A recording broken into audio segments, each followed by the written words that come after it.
The question of where we get our values from is at the heart of my book. What is remarkable is how ill-equipped many of us are to answer it. 100, or even as recently as 50 years ago, no one would have struggled. Back then, you could have asked most anyone in the world, rich or poor, Western or non-Western, where they get their core values from, and they would have been able to give a clear and direct answer.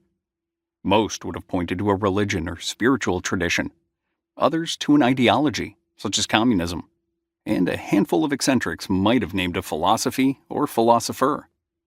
The situation is different nowadays, mainly due to the decline of religious belief and practice.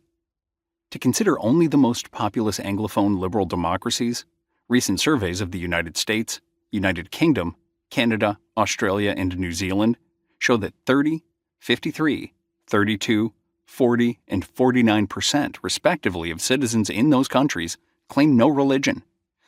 In fact, people who tick the no religion box on the census are the fastest growing population of religious affiliation, or, in this case, non-affiliation.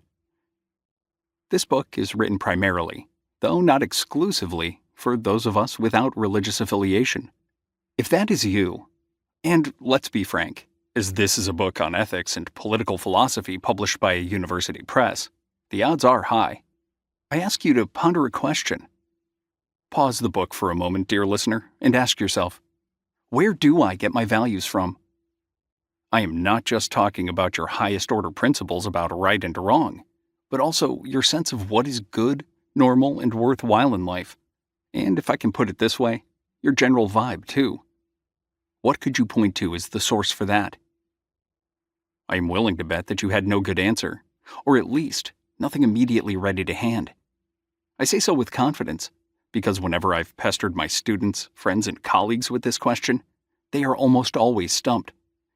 Their impulse is to say one of three things: from my experience, from friends and family, or from human nature.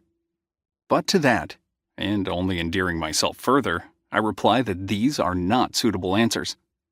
Personal experience, friends and family, and human nature are situated and formed within wider social, political, and cultural contexts. So, I ask again, what society or civilization-sized thing can you point to as the source of your values?